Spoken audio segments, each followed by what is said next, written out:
إن الحمد لله نحمده ونستعينه ونستغفره ونعوذ بالله من شرور أنفسنا ومن سيئات أعمالنا من يهده الله فلا مضل له ومن يضلل فلا هادي له وأشهد أن لا إله إلا الله وحده لا شريك له وأشهد أن محمدا عبده ورسوله يا أيها الذين آمنوا اتقوا الله حق تقاته ولا تموتن إلا وأنتم مسلمون يا أيها الناس اتقوا ربكم الذي خلقكم من نفس واحدة وخلق منها زوجها وبث منهما رجالا كثيرا ونساء واتقوا الله الذي تساءلون به والأرحام إن الله كان عليكم رقيبا يا أيها الذين آمنوا اتقوا الله وقولوا قولا سديدا يصلح لكم أعمالكم ويغفر لكم ذنوبكم ومن يطع الله ورسوله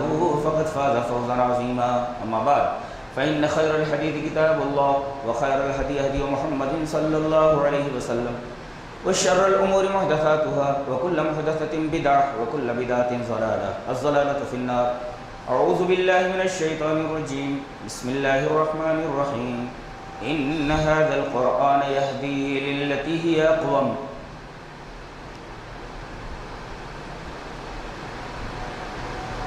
خطبہ مسنونہ کے بعد پڑھی گئی آیت کریمہ سورہ بنی اسرائیل کی ہے۔ ترجمہ یہ ہے کہ قرآن حکیم زندگی کے ہر شعبے میں انسان کو بالکل پرفیکٹ اور سیدھی راہ بتاتا ہے، سیدھی راہ بتاتا ہے، یعنی یہ زندگی کے تمام شعبوں میں ہماری رہنمائی کرتا ہے،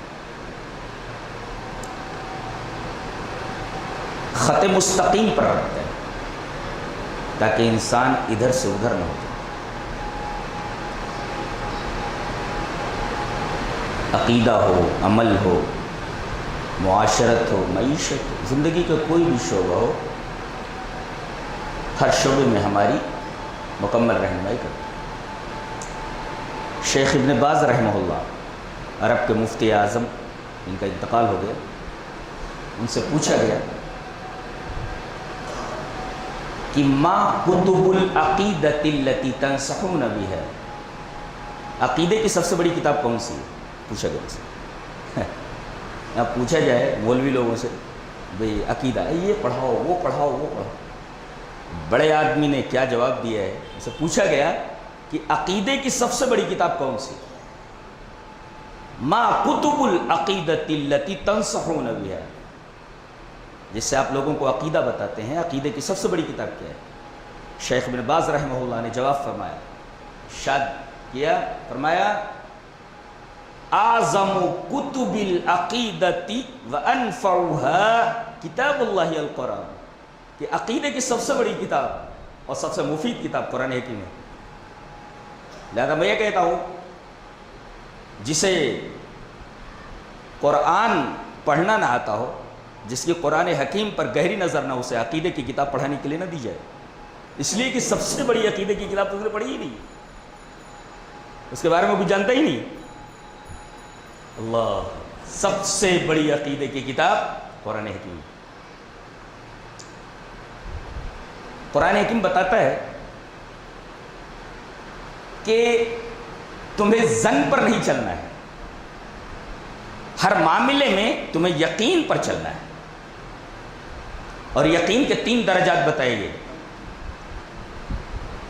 الحاکم التکاثر میں ہے عین الیقین، علم الیقین۔ ابن تیمیہ رحمہ اللہ کی کتاب چھوٹی سی درجات الیقین، اس میں ان تینوں یقینیات پر بحث کی گئی ہے۔ ایک ہوتا علم الیقین، ایک ہوتا عین الیقین، ایک ہوتا حق الیقین۔ ہم لوگوں کو منطق میں پڑھایا جاتا تھا کہ جیسے آپ نے دھواں دیکھا تو دھواں دیکھ کر آپ نے جان لیا کہ وہاں آگ ہوگی، تو یہ جو دھواں دیکھ کر آپ نے آگ کا پتہ لگایا ہے یہ علم الیقین ہے، اور وہاں جا کر آپ آگ کو دیکھ لیں تو یہ عین الیقین ہے، اور آگ کے پاس جا کر اس کی حرارت کو محسوس کر لیں تو حق الیقین ہے۔ دوسری مثال، اللہ کے نبی صلی اللہ علیہ وسلم نے ہمیں بتایا کہ جنت اور جہنم ہے، ہم نے آپ کی بات پر یقین کر لیا، یہ علم الیقین ہے۔ اور حشر کے میدان میں جب جنت اور جہنم کو لایا جائے گا، جہنم کو کھینچ کر لایا جائے گا، جنت کو لے آیا جائے گا، تو لوگ جنت اور جہنم کو جب دیکھیں گے تو یہ عین الیقین ہے۔ نبی کی بات پر یقین کرتے ہوئے جنت کو مان لینا، جہنم کو مان لینا، یہ علم الیقین۔ اور حشر کے میدان میں جنت اور جہنم کو اپنی آنکھوں سے دیکھ لینا، یہ عین الیقین ہے۔ اور جنت اور جہنم میں چلے جانا، آگ میں چلے جانا، جنت کی نعمتوں پہ چلے جانا، یہ حق الیقین ہے۔ گویا یقین کے 3 درجات ہیں۔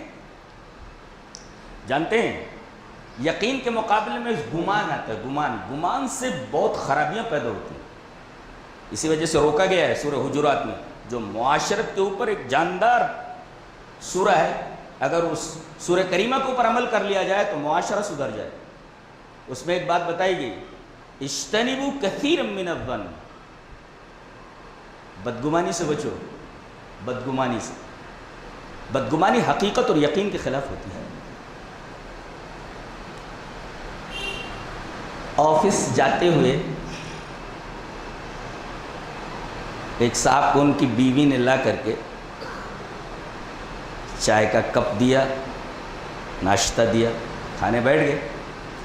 اب وہاں محترمہ کھڑی ہوئی ہیں، سامنے انہوں نے دیکھا کہ ایک چڑیا اور ایک چڑا دونوں ایک جگہ بیٹھے ہوئے ہیں اور آپس میں ایک دوسرے سے محبت کا اظہار کر رہے ہیں۔ تو بیوی نے اپنے شوہر کی توجہ اس طرف مبذول کرائی، کہا کہ دیکھو اس چڑے کو اپنے جوڑے سے کتنی محبت ہے، ایک آپ ہیں کہ میری طرف نظر التفات ہی نہیں کرتے۔ تو شوہر نے ایک دفعہ وہ چڑی اور چڑے کو دیکھا، اس کے بعد بیوی کو دیکھا، خاموش رہ گئے، آفس چلے گئے۔ دوپہر میں کھانا کھانے کے بعد دیکھا کہ وہ دونوں چڑا اور چڑیا دونوں مکان کے اندر آ گئے ہیں، فرش کے اوپر۔ پھر بیوی نے وہی کہا، دیکھو چڑے کو چڑیے سے کتنی محبت ہے، ایک آپ ہیں کہ میری طرف بالکل التفات ہی نہیں کرتے۔ انہوں نے چڑیا چڑے کے ایک بار پھر دیکھا اور بیوی کو دیکھا، پھر خاموش رہ گئے۔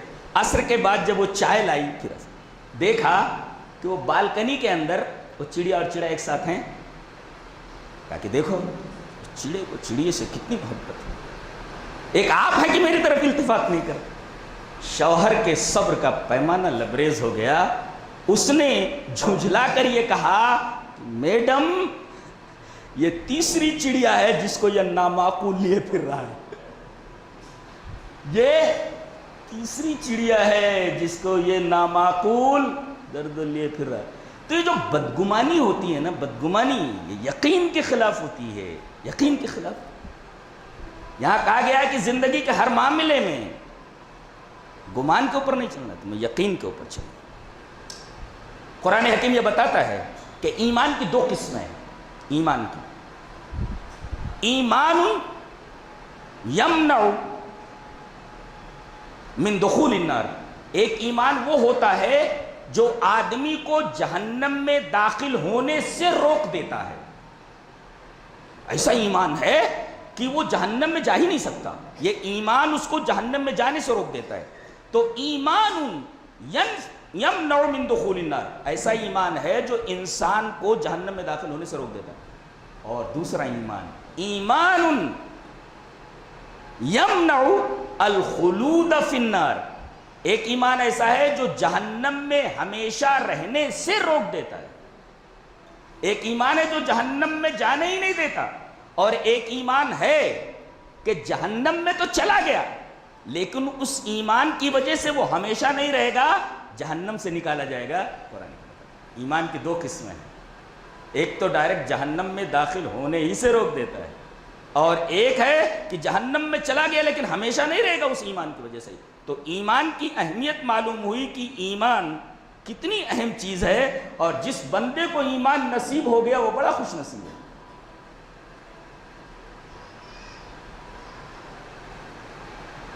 یہ عقیدے کی بات ہوئی۔ عمل کے بارے میں فرمایا کہ آدمی ہمیشہ یہ ذہن میں رکھے کہ اسے ایک دن یہاں سے چلے جانا ہے، دنیا میں نہیں رہنا ہے. شاندار مثال دی گئی ہے، کمال ہے. اللہ فرماتا ہے واللہ یدعو الی دار السلام ویہدی من یشاء الی صراط مستقیم. اب ترجمہ دیکھیں گے نا، کچھ سمجھ میں نہیں آئے گا، تھوڑا بہت اوپر سے کچھ سمجھ میں آ جائے. آئیے اس آیت کریمہ کے انالیسس کرتے ہیں. بالکل سادی آیت ہے. واللہ یدعو الی دار السلام ویہدی من یشاء الی صراط مستقیم. انداز بیان اتنا حسین ہے، داد نہیں دی جا سکتی. اللہ فرماتا ہے اللہ تمہیں دعوت دے رہا ہے. ایک بات بولو، ایک انسان کے اوپر ایک حق یہ ہے کہ جب وہ دعوت دے تو دعوت قبول کی جائے. وہ تو حدیث میں مشہور حدیث. اب بولو، ایک انسان کو دعوت دے تو اس کی دعوت قبول کرنا ضروری ہے. اللہ دعوت دے رہا ہے، نہیں قبول کریں گے؟ بدرجہ اولا قبول کرنا ضروری ہے، یہ اللہ کی دعوت ہے. اچھا، اب اللہ فرما رہا ہے میں تمہیں کس چیز کی طرف دعوت دے رہا ہوں؟ دار السلام کی طرف دعوت دے رہا ہوں. ڈائریکٹ جنت کیوں نہیں کہا؟ اللہ یہ بھی کہہ سکتا تھا واللہ یدعو الی الجنہ. اللہ جنت کی طرف دعوت دے رہا ہے کہ جنت میں آ جاؤ. جنت نہیں کہا، دار السلام کہا. جنت کی صفت لائی گئی. کیوں؟ اس لیے کہ دار السلام یہ جس آیت میں ہے اس سے پہلے دنیا کا ذکر ہے. پہلے دیکھیں گے نا تو دنیا کا تذکرہ ہے، وہاں دنیا کی مثال دی گئی ہے. دنیا کے تذکرے کے بعد یہ آیت کریمہ لائی گئی ہے، یہ بتانے کے لیے کہ دنیا میں جب تک تم ہو تمہیں شانتی ملنے والی نہیں ہے. دنیا شانتی کی جگہ ہے ہی نہیں. قرآن بتاتا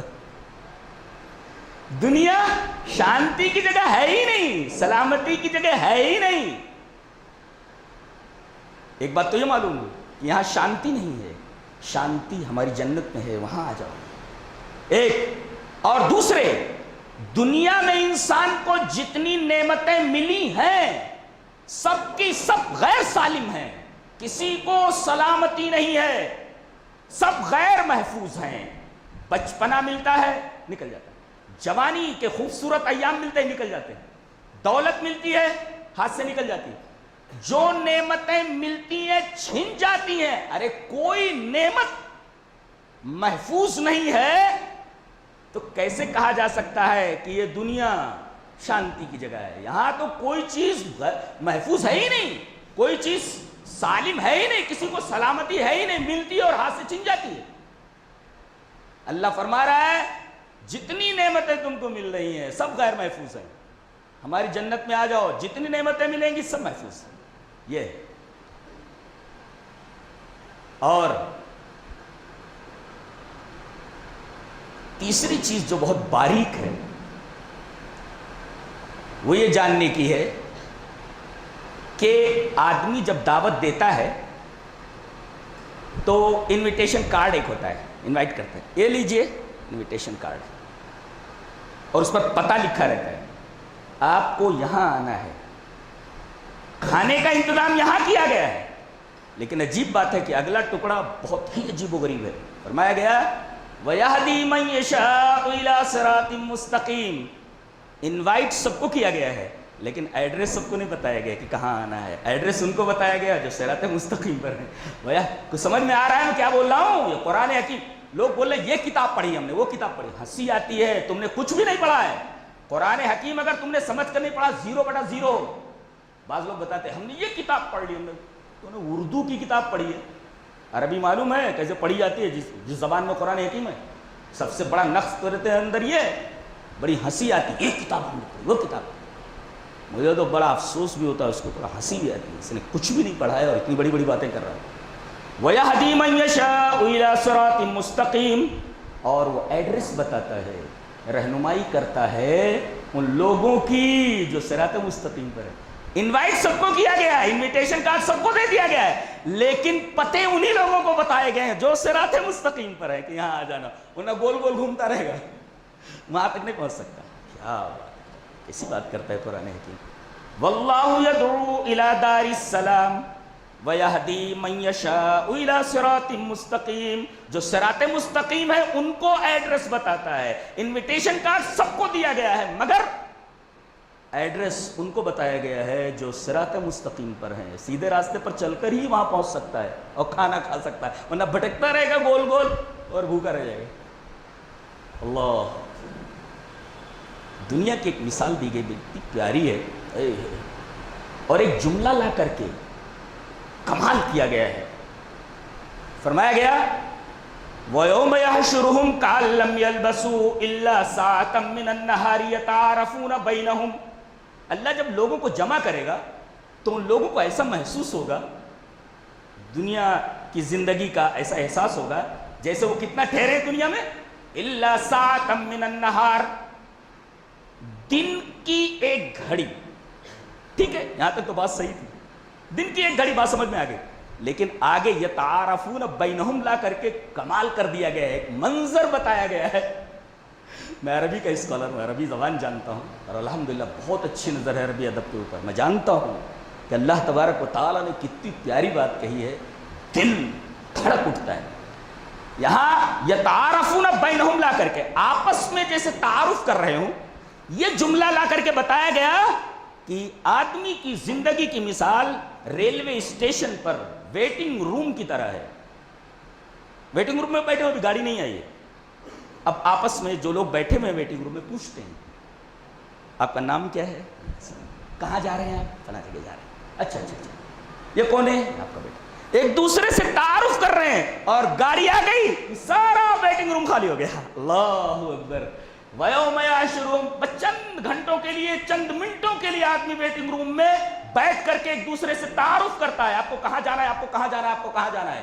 یتعارفون بینہم کہہ کر کے بدن کے اوپر لرزہ طاری کر دیا گیا ہے کہ بس اتنا ہی ہے کہ تم ایک دوسرے کو پہچانتے نہیں ہو، پوچھتے ہو آپ کو کہاں جانا ہے، آپ کو کہاں جانا ہے، اور جیسے ہی گاڑی آتی ہے سب کے سب ویٹنگ روم سے باہر ہو جاتے ہیں. یہ قرآن حکیم ہے، دل سے دھڑکنے لگتا ہے آدمی پڑھتے ہیں. دنیا کی کوئی کتاب اس کی ایک لائن کا مقابلہ نہیں کر سکتی.